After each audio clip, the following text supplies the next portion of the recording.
So warm welcome to my friends. Few of you are from medical background, few of you are from BSc pharma background, and all of you have decided to pursue your career in clinical research field. All of you are aware, but still I would like to introduce our guest today, Dr. Parag Sarve. Dr. Parag Sarve Hello. sir is a seasoned professional in clinical trial industry, having an experience of more than 15 years now.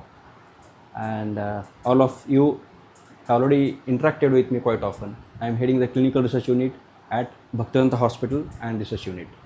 Again, warm welcome to this post-graduation in clinical research program, which is a 15 months program at Bhaktivedanta Hospital and Research Institute, Thane, Maharashtra, India.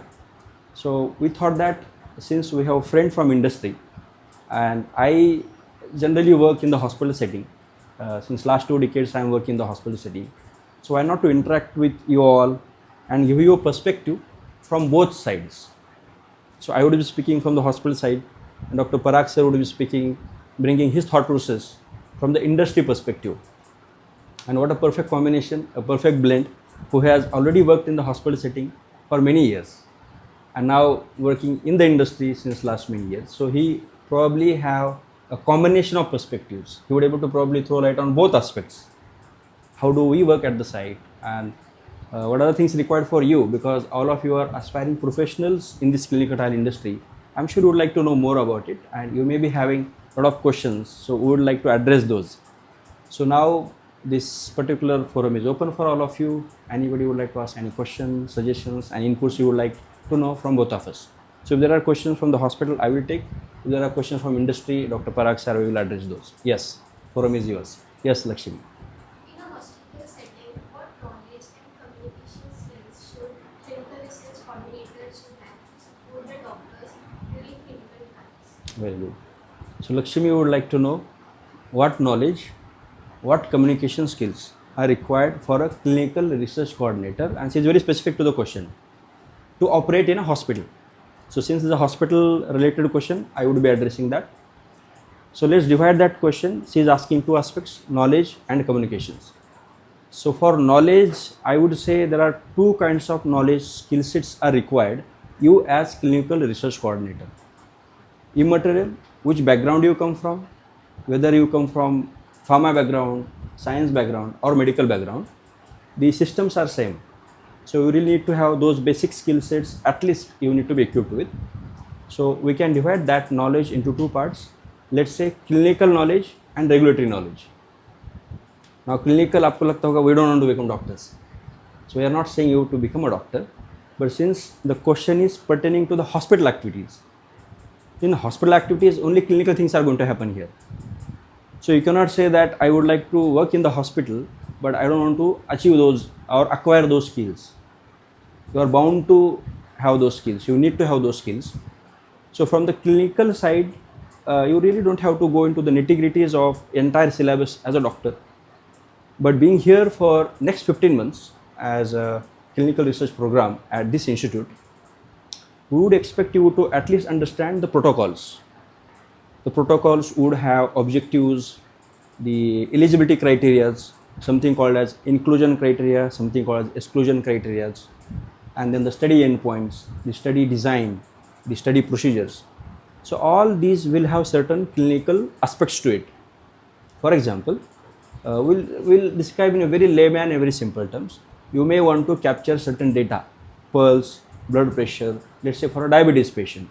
So those basic terms, what is diabetes, what are the vitals, what is the pathophysiology behind that particular disease, what is the classification of various medicines which are used to treat this disease.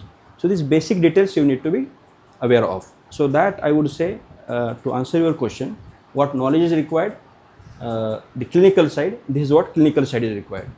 From the regulatory side, slowly, steadily, we will have various modules. All of you are aware.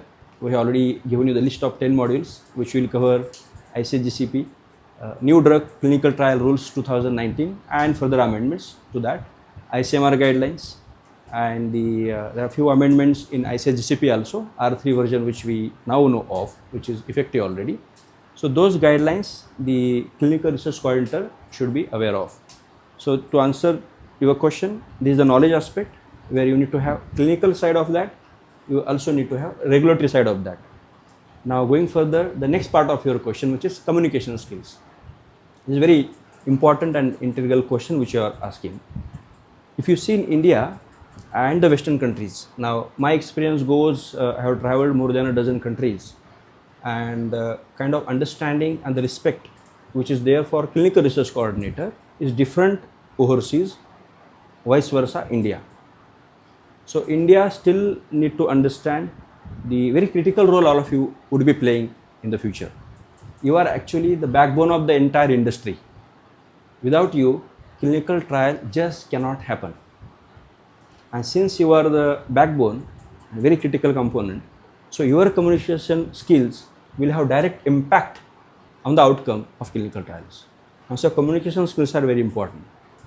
With whom you are going to communicate? Number one, doctors. So your direct supervisor is here at the hospital level. Sir will speak from the industry perspective later. But in the hospital setting, you are communicating with doctors, then nurses, and very important, patient. Everything is happening for patient. And maybe you would be interacting with the laboratory people for laboratory work, and maybe the pharmacy people for dispensing investigational products, or simple word, the research drugs, we call IP technically. So if you see, there are variety of people you are communicating. So there's a lot of interdisciplinary approach is required for you as a clinical research coordinator. So those communication skills are paramount importance, because you are going to deal with patient also. You really need to be very sympathetic towards patient. So those communication understanding and those skills are very much required, because you are going to translate or probably transfer very critical information or sometimes very complex information in clinical trial to the doctor, to the patients. So those communication skills are required. So these two things, knowledge and communication skills for clinical research coordinator. Is that answering your question, Lakshmi? Any other questions we have? So, Yes. while working in industry setting, what basic knowledge and guidelines should a clinical research associate have? Okay. What she would like to understand as a CRA, whenever all of you are going to enter as a CRA, what clinical research industry, means pharma or CRO, are expecting a skill set? I guess that's a good question. So all of you are fortunate enough that you are also going to get an opportunity to work as intern clinical research coordinator, right? So means you are going to assist the current clinical research coordinator as well as the investigator of hospital to conduct the study. It means that you are going to work on behalf of site management. You are on this side of table. And when it comes to the CRA is going to be appointed from sponsors or CRO. He or she will visit the site and conduct the monitoring visit. They are going to review the data, conduct the source data verification, and based on that they will report it. So first of all, you have to understand these are the two different roles, right? So while you are taking an experience and exposure from the other side of the table, you also need to hone your skill, the one and the technical knowledge what Dr. Vijay Kumar has highlighted. At the same time, you have to also develop the communication skills, right? Because as a CRA, you are going to visit at different hospital, right? As a CRC, probably you are only at one hospital, but as a CRA, you are going to visit a different hospital pan India. You are going to coordinate with different site team members. So one is a communication, the second is a people management, and the third is how that you should be thorough with overall monitoring processes, right?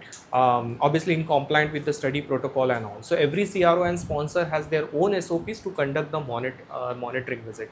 So whenever any CRA is delegated into the study, he is going to train on that particular SOPs as CRA. So he should be thorough with that SOP so that he should conduct the monitoring visit without any deviation. So again, the coming back to the same answer what Dr. Vijay Kumar has highlighted. So as a CRA, you need to not only gain the soft skill, but at the same time you have to also gain the technical knowledge.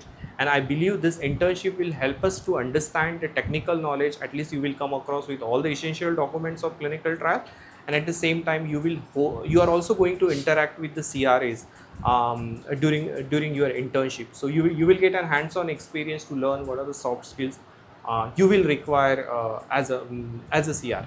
Right. I hope that is answers to your questions. And sir has beautifully narrated the industry perspective to the question, or more or less, even the first question where Lakshmi was asking about the regulatory knowledge. So that remains, the books remain the same. It's just that the way you implement those principles would differ in the hospital setting and the industry setting. Any other Right. questions, comments? Yes, Navya has a question. Yes, Navya. So I wanted to know, in a hospital setting, what kind of tasks related to data, documents and samples does a clinical research coordinator handle during a trial? Okay, the question is, I think, very important. The data, you said data and documentations. Data, documentation and Samples. samples. So, what kind of knowledge, information a clinical research coordinator should have to have the understanding in these three domains? She is speaking about the data, she is talking about documentation, she is also speaking about the laboratory activities which you are expected to do at the hospital setting. We will go one by one. We will first answer the first part of the question, that is data. Now, as a clinical research coordinator, what kind of data you would be collecting? So if you understand that, then probably you will also be able to understand what are the skills you are required to be equipped with. Now the first interaction of you is going to be, or let's divide that aspect of understanding a data collection and documentation. We'll divide that pre starting the activities of patient related activities, during patient related activities and post patient related activities. Or let's say that at the time of whenever you would like to do a clinical trial, first the trial has to be approved by the regulatory authorities and the local ethics committee. So that's, let's say that's as a touch point. So what are the activities, what are the data you need to collect before getting approval, during approval, post approval? So before the trial actually gets passed through the ethics committee, you still have a role to play. You need to interact. This is representing the industry, so you might have to interact with the clinical research associates who would be offering the clinical trials to the hospital. So you would be interacting with these people and get certain documentation, submit that particular data or documents, we call ethics committee dossier, to the ethics committee. It need to be get approved through the ethics committee, and once that is done, then you have a green signal to begin the patient related activities. Now that's where the point of data collection comes. So that's what you wanted to know. So now here you are interacting with the patient. So what is going to be the first interaction? Technically we call that interaction as an informed consent process, where you are going to impart certain information. So are you really going to impart? So you are going to be assisting the doctor. So your doctor, technically called principal investigator, who would be interacting with the patient, and you would be there to assist the doctor. So here you are imparting that information about the whole research project to the patient. Patient has a right to participate in the trial. Patient also has the right to know about the trial.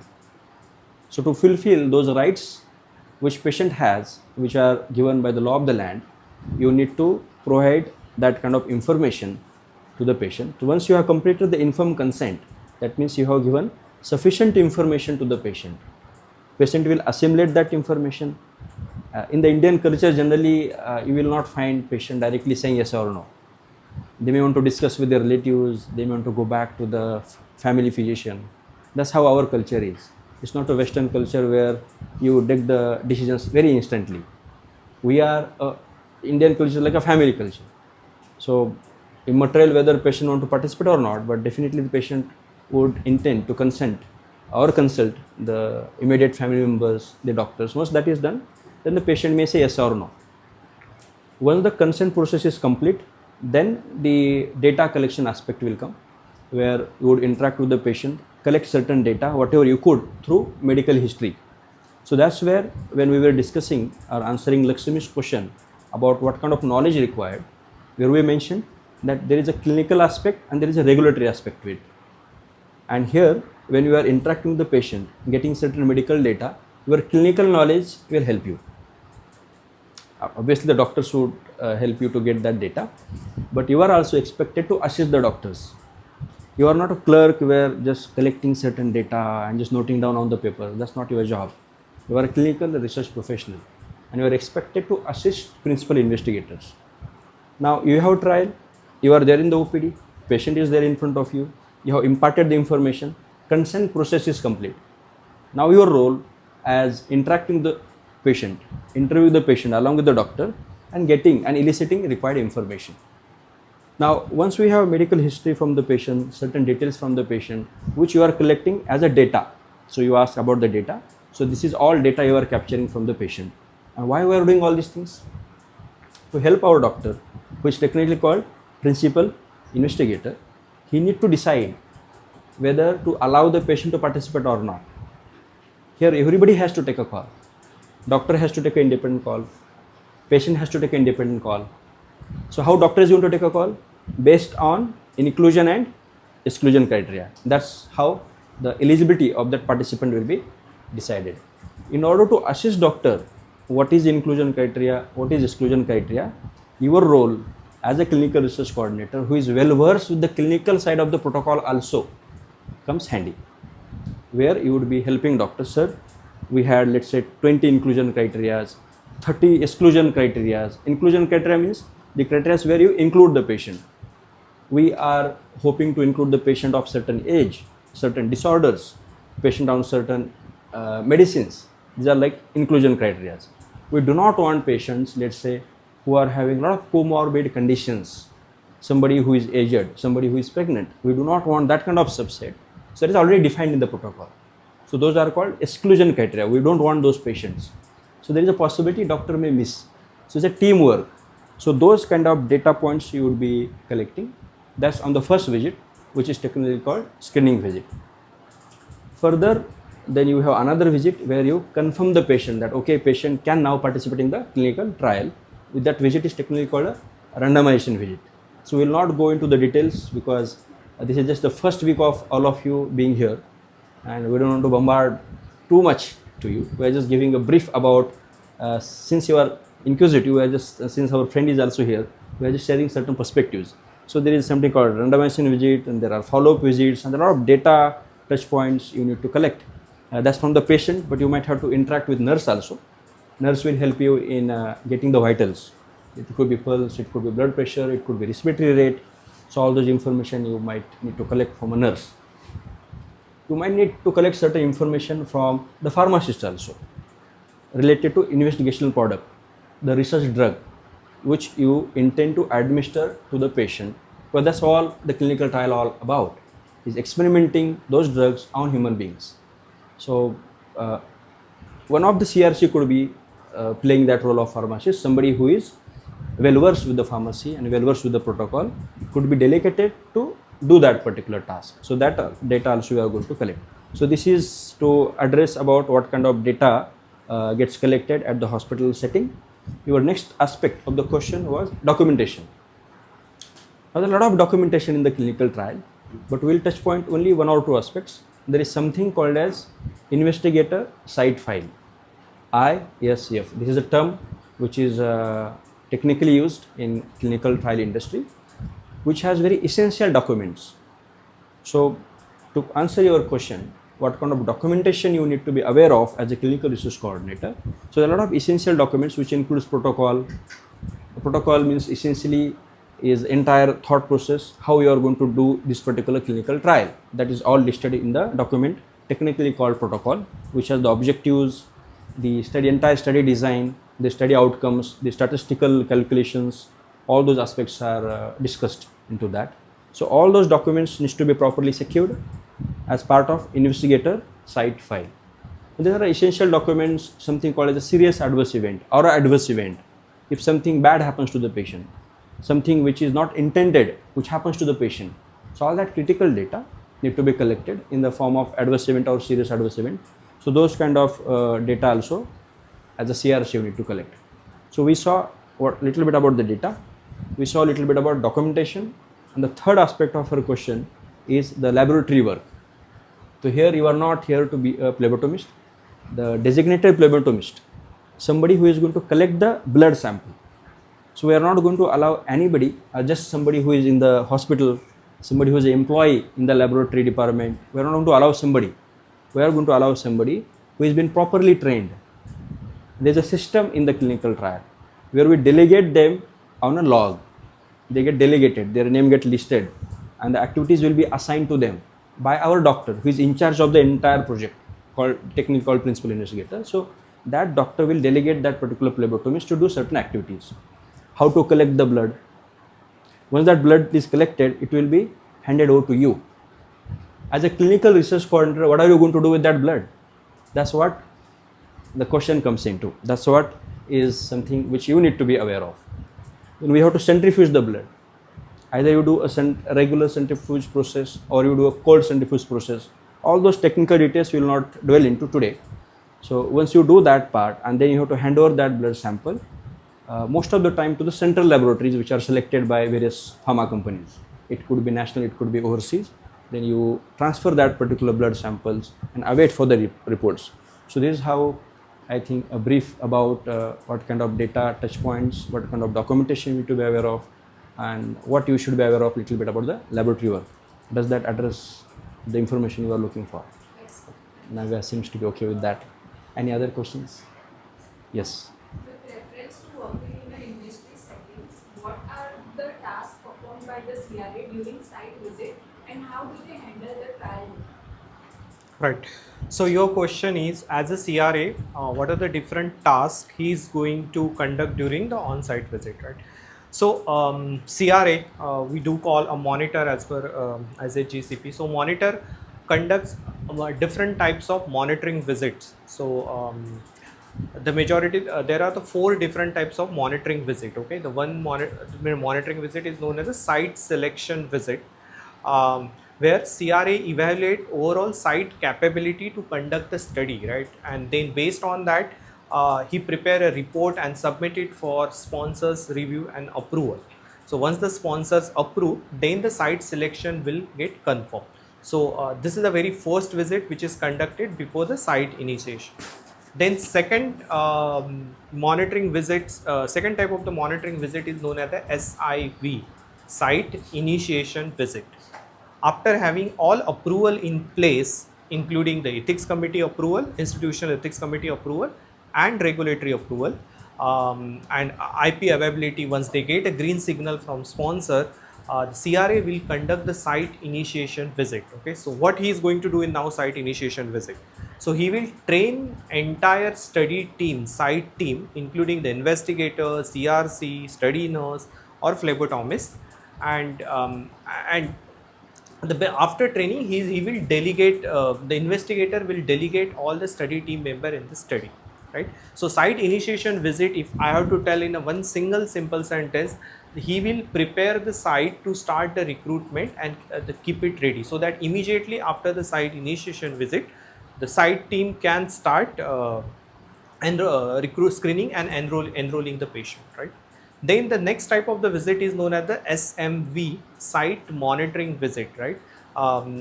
Which are the periodic monitoring visit do happen in, or interim monitoring visit, which is do happen in between the study visit, where CRA will visit the site, review the data, conduct the source data verification, and mark that source data verification in the EDC. So here the role of CRA is to verify the data which should be inconsistent with the source and the EDC, right? And if he found any discrepancy, he will raise the query, ask the study team to rectify. If he will identify any issues, he will discuss with the study team investigator, and then the provide corrective and the preventive action based on that. So the periodicity or the frequency of SMV may vary from project to project or based on the clinical operation plan as designed by sponsor or CR. And the last type of site monitoring visit is known as the SCV. It's the site closeout visit, right? So after completion of all patient visit and database log, CRA will conduct the visit to close the site. So what exactly is going to do at the close? He's going to archive all. He's going to end all the study team who are delegated into the study. He will put the end date on the delegation log. He will ensure to have archival of all the document as per the defined frequency in the CTA, and after this visit, the study will be formally considered as a close, and then he will complete the site closure visit report and submit it to the sponsor. So overall, the monitor is responsible for to conduct this 4 different types of monitoring visits. I hope that answers you. Is that all right, Vignesha? Thank you. Okay. Any other questions we have? Yes. My question is, in a hospital setting, how does a clinical research coordinator manage time and coordinate with others? Yeah. Managing time and managing others. Dr. Parag sir had mentioned in his earlier question, managing people. It's a very difficult aspect, in fact, managing time and managing people. So, managing technical things still is a relatively simpler job, but managing people is not an easy job.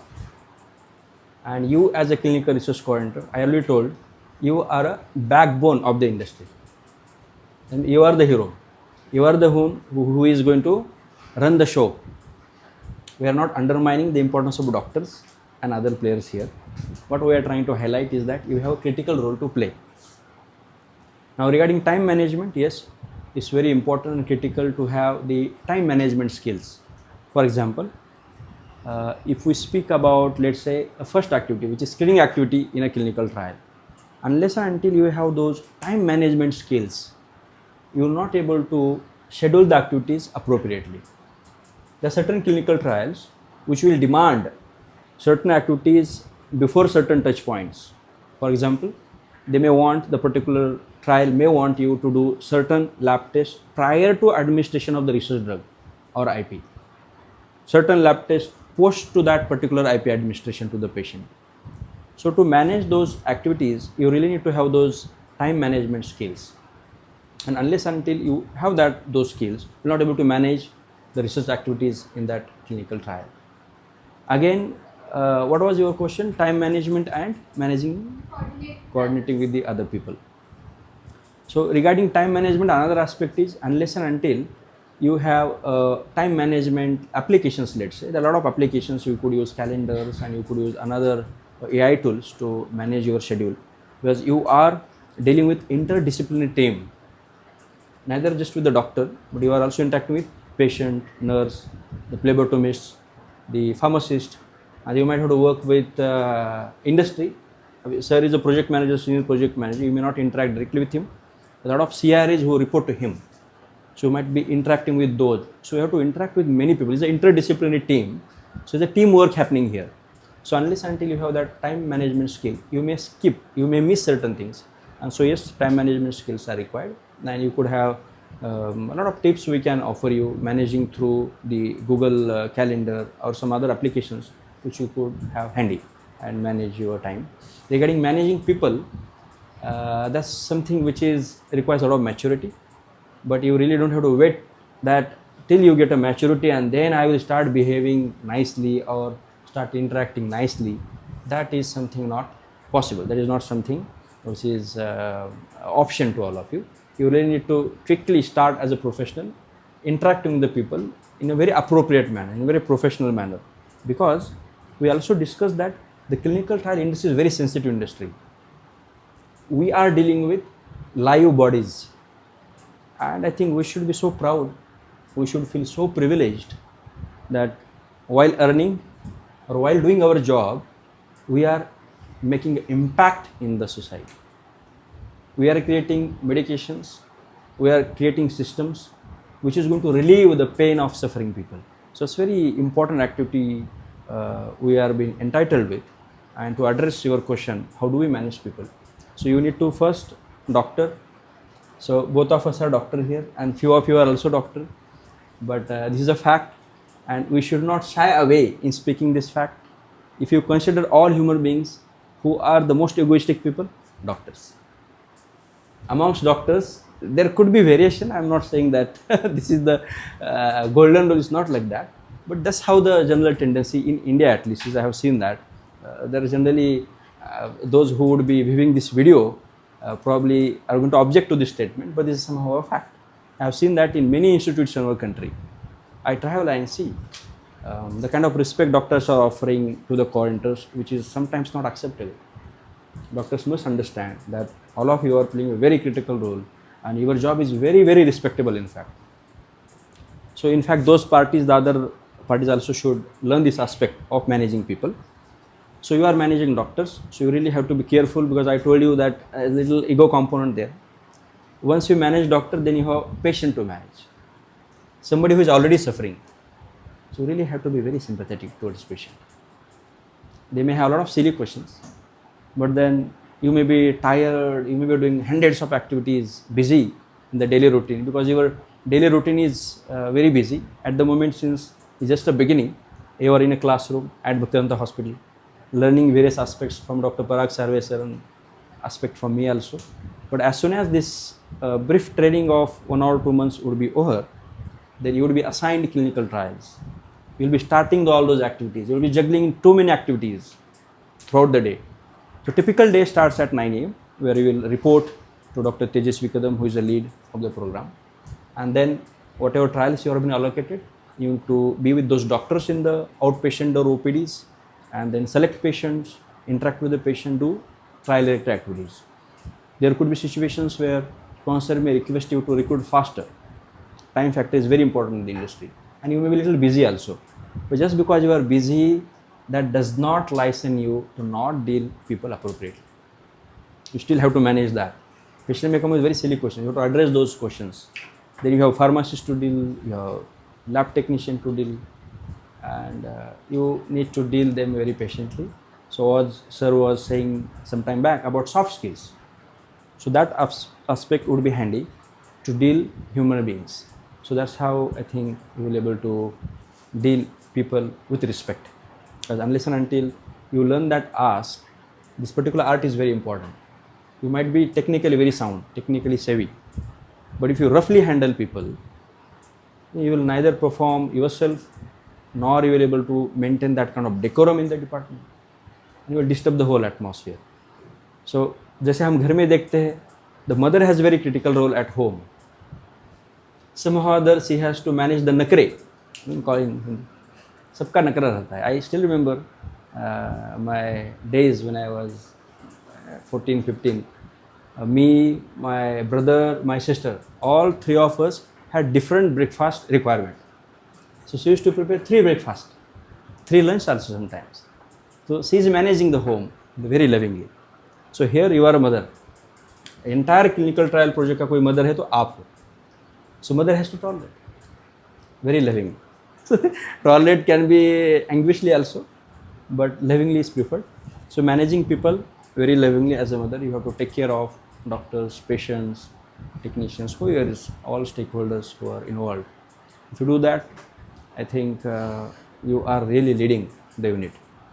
So that is, I think, too much expression from you to begin with, but slowly, steadily, you need to learn those aspects. Does that answer your question to some extent? Anyways, we will have a separate module called soft skill developments, where we'll invite our friend Dr. Parag Sarvesar also to speak on that topic. So we have a separate module where we'll be covering 4 aspects to that. Few of doctors from Bhaktivedanta Hospital will also share their thought processes.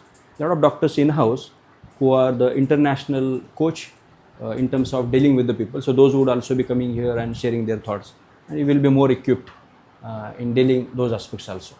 Does that answer to some extent? Any other questions we have? We'll take last question now, and then we'll stop. Yes, Aditi. Yes, go ahead. So, sir, this is for the industry setting. So, with respect to working in an industry setting, what are some other skills and tools that you think a CRA must possess to effectively work in this? Okay, so you are asking as a CRA what are the additional skills which CRA need to develop to acquire in the industry. Okay, I'm again going to come back to what Dr. Vijay Kumar has mentioned, right? So CRC are a backbone of the study, and then I will say the CRC and CRA both are backbone, because if you see, these are the 2 persons who are actually working on ground, right? Otherwise, the project manager, the other stakeholder like the data management, medical writing, stat, all of Sorry them. to interrupt. All of Good them. that you brought up about CRA. I was only highlighting CRC as a backbone, but that's how it happens. I mean, working in the hospital. That's So how I it only represent your side. But sir has very nicely balanced it. He said that apart from CRC, CRA also play a critical role from the industry perspective. Yes, we agree. They are also backbone. Yes. No, exactly. I completely agree because these are the backbone and who are traveling to the sites and who are actually reviewing the data at the ground. Okay, so their skill sets are equally important when it comes to the success of any clinical trial projects, right?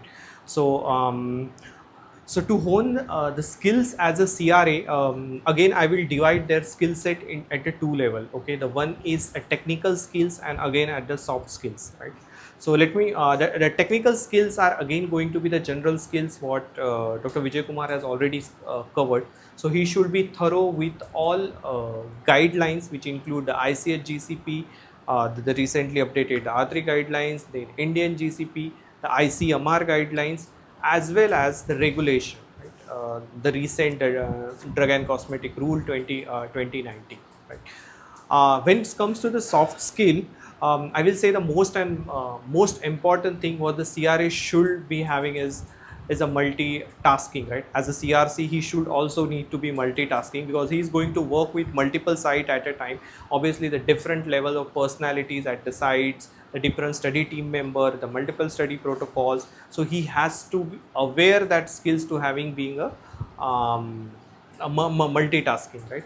The second thing he CRA need to travel frequently at the site, right? So in his job profile, he has to travel a certain amount of days at across the pan India as per the Monocle operation plan. So he should be convenient with the travel and accustomed with the different culture whenever he is visiting to the site, right? And the third and most important, and obviously that's now the communication skill, which is the demand across all the industry. But again, when it comes to the CRA, CRA need to acquire that skill because he is going to be the first point of contact on behalf of CRO and sponsor to site study team members. So he's again going to be in a touch with all principal investigators, rather co-investigator and the site team member, and he's going to be the trainer, right? So remember that one of the question which I was answering, I was mentioned he is going to train all study team member during the site initiation visit, right? So he has to be the effective communicator whenever he is going to train the site. So there are the other skill sets also which he need to acquire, like the team building. Then he need to ensure that he should be thorough with all the processes, all the SOPs and all other thing. But if I have to highlight it, these are the three top soft skills which CRA must have it to become a successful CRA, right? I hope that answers your question. Is that all right, Aditi? So that's a wonderful interaction. We'll stop here. We'll continue the next sessions maybe next time. But we'll also like to thank Dr. Parag for visiting here. For him, this hospital is a home. That's what he says. He I was said the one alma who. mater. Huh? I said an alma mater for me. That's Yes. what I was mentioning to them at the start of this session. Dr. Parag headed the research department before. Before that, both of us were at Kokla in Dhirubhai Ambani Hospital for a few years. We worked together. And then here at Bhaktivinoda also, I think, though he was heading the research unit, we used to quite discuss and collaborate and work there. After that, he moved to industry and leading the industry now, doing great. And I just saw on your LinkedIn ID, there's some certificate IP has offered you. It was about, I think, recently one of the leaders from Award. Singapore, somebody came. It's Like, award. It's award for Excellence award. It's excellence award. So good. So excellence award is given for certain reason.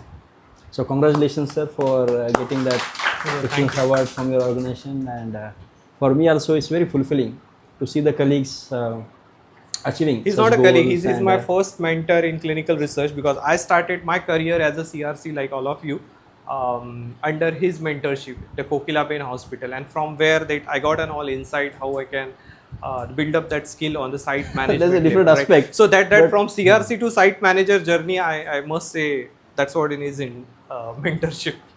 So That's thank why. you for But the it's a kind words, good to Dr. have. Parag. The point, important point is, it's a good to start your career as a CRC, and that's where you will get a ground level knowledge, right? And then if you work Very as a true. CRC, then I believe you can. No one is going to fool you because you know what's happening at the ground. So you will definitely become a successful professional, clinical research professional if you have become a CRC at the start of your career. So little All the bit, best. if you could elaborate, people cannot fool you what exactly you are saying. The people will not fool you just because they know the ground work, or give more light on that. Right. So, because if you have not visited at the ground, you will not understand what is actually happening at the site, right? Many times we keep imagining what exactly the patient file looks like, the source document looks like, what are the activities which are happening at the site, right? From the patient entry till the patient exit, right? What he has already explained on multiple activity, right? From informed consent form till the patient's follow up, telephonic follow up, right? So you know how actually the things are happening at the sites, right? So you have that entire bird eye view of entire process, what is happening right from start to end, right? So if someone is come up with your any questions or any challenges back to you, okay, I'm facing so and so challenges at the site, so you are ready to offer that solution, right? So that problem may not be stuck at one point of the time, having as you are already having an experience, and based on your experience you can leverage to offer that solution, right? So the fool means obviously not in that fraud cases, I must say, but it is more about it. Things will not get stuck, and it will get a leverage, and you can definitely offer a solution to these challenges. So this must say the CRCs are is definitely a backbone. This is very critical information, sir is saying.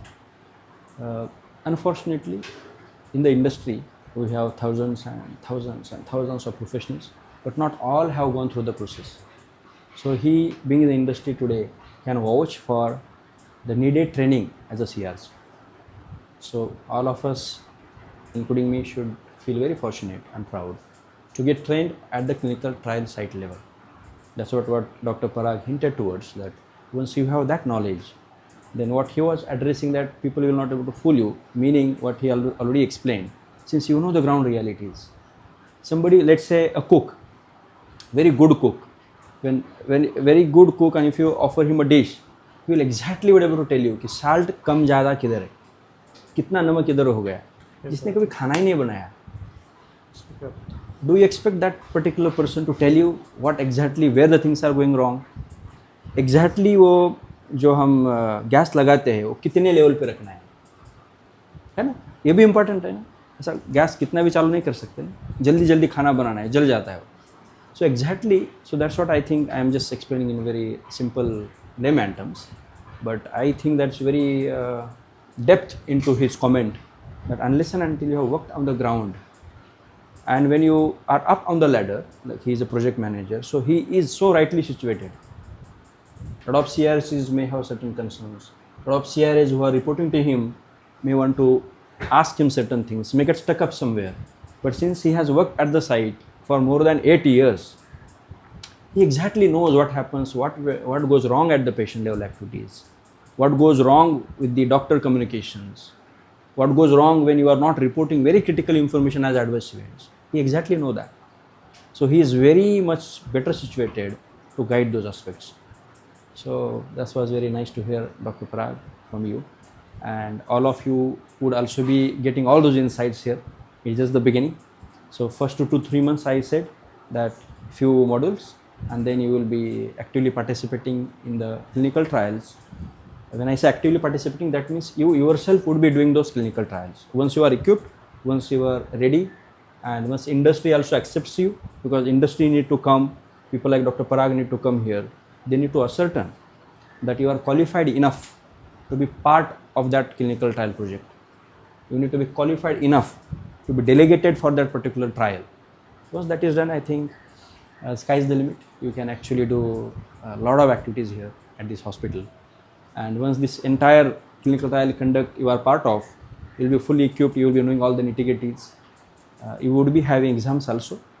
We have around 8 to 10 modules. Every exam will have 100 marks. You have to parallelly run the theory also, though you would be most of your activities, the 80 to 90% of your time will go into practical aspects in conducting clinical trials at this institute. But yes, obviously what Dr. Parag was also hinting, the regulatory aspect, the regulatory knowledge, the clinical aspect, those theory will also be taught here. Anything, last comments, anything you would like to share? Or? No, I completely agree that you guys are really fortunate enough to start your career as a CRC, I must say. And all the best. The industry is waiting for you, for a trained professionals. So best wishes. Anybody, any one of you would like to say something? Okay, so then we will conclude the session. Thank you, a big thank you, Dr. Parag, and a big thank you to all of you also. As Dr. Parag has wished for your journey, even I wish all of you for this beautiful journey into the clinical trial world. Anyways, you are going to see me every day here because I am your mentor here, and I would be interacting with you almost 5 to 6 hours per day for the initial few months. And along with me would be, yes, the industry speakers like Dr. Parag and few others. They would be interacting with, along with our doctors also. That's how the whole program is going to be very exciting. So welcome to the world of excitement. Welcome to the world of journey.